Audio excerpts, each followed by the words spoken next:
Hey everybody, this is the Advanced Algebra Trig PreCalc. We are continuing on with functions and its inverse. Okay, showing a function is one-to-one algebraically.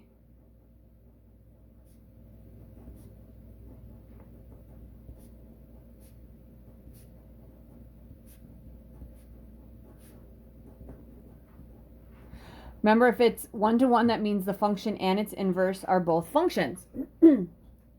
Okay?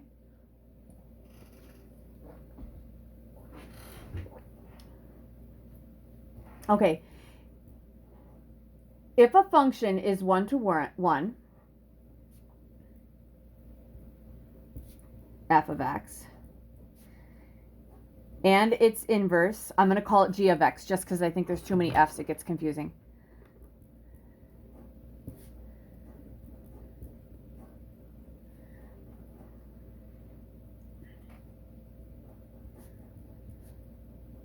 Then, okay, f of g of x should equal g of f of x. All right, this is going to be my fourth thing of the day, and this should be the last thing. So number 4, show algebraically that f of x, which is equal to x cubed plus 4, and g of x, which is the cube root of x minus 4, are 1, 2, 1.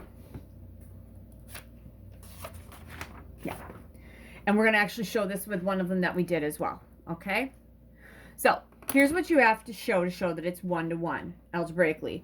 We have to show that f of g of x is equal to the same thing as g of f of x. And there's something that happens there. Okay? And we're going to add it to this in just a second. All right? G of f of x. We're putting the whole g function in here for that x. So it's going to be x. So my new x is the cube root of x minus 4. That whole thing will be cubed because remember, this thing is going in there plus 4. So algebraically, what would you do? Okay, if I cube a cube root, this is x minus 4 plus 4. That's going to equal x. So it looks like f of g of x has to equal x. So I'm going to add that to my definition. So this guy also has to equal x, which it does. That's kind of a rule. Okay, next one, let's put the whole left function, that would be this whole thing, in for the x in there and simplify it. So this is going to be the cube root of, new x is going to be x cubed plus 4, and then minus 4 is in there yet. Good, you're still in there. So inside here, we'd get rid of the 4. So we would have the cube root of x cubed, and the cube root of x cubed is equal to x. So that checks, that shows it. So this shows that f of g of x equals g of f of x, which is x. All right. So I want to look at that one more time with the one that I did before. Here we go. So I'm going to say, this is my next one. Let's say that g of x is equal to, I gave you this back when we did the table on this guy. Let's say that this function is, it was the square root of x plus 4 minus 5. All right. And its inverse, let's call this f of x, is, what did we say? It was x plus 5 squared minus 4. Right? Yeah. That was in my calculator as well. Okay. Now, within this, you guys, we actually could have made, rather than using f of g of x, if we want to use f of x just in its inverse, we would say f of the inverse of f of x should equal the inverse of f times f of x. That just looks kind of complicated, so I just try to make them totally different functions, knowing that they are actually inverses. All right, here we go. Let's start with f of g of x. That means this whole thing goes right in there for that x. So we're going to have something squared plus 5. This is going to be the square root of x plus 4 minus 5, like that. All right? So this whole thing shoved right in there. Oh, and I forgot the minus 4. My bad. Okay, what would we do first? All right, within order of operations, we go in the parentheses. We get rid of these. So we would have the square root of x plus 4. That's squared minus 4. Squaring a square root undoes that.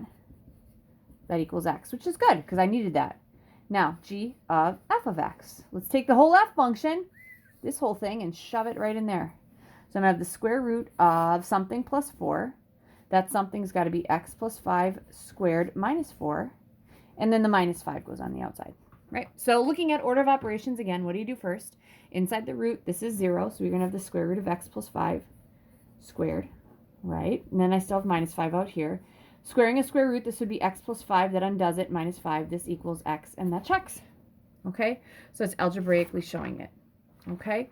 So to just go over a function and its inverse, okay, a function is a function if every x relates to just y, one y. The inverse is also a function if the function passes the horizontal line test. Okay? If a function passes the vertical and the horizontal line test, then that function is what we call one-to-one.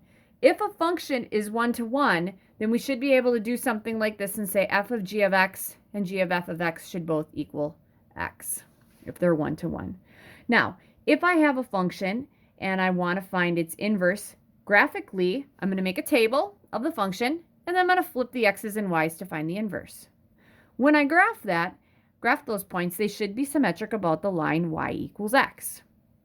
Now, if I want to have a function's equation and find its inverse as an equation, then I have to take the x's and the y's, flip them, and then I'm going to solve for y. Keeping in mind that if the original function had restrictions on the domain and range, the new function also has restrictions on the domain and the range. The domain of the function is the range of the inverse. The range of the function is the domain of the inverse. All right, so it's a lot of stuff on inverses and functions and whatnot, but it's a lot of good stuff and it's important. All right, good luck.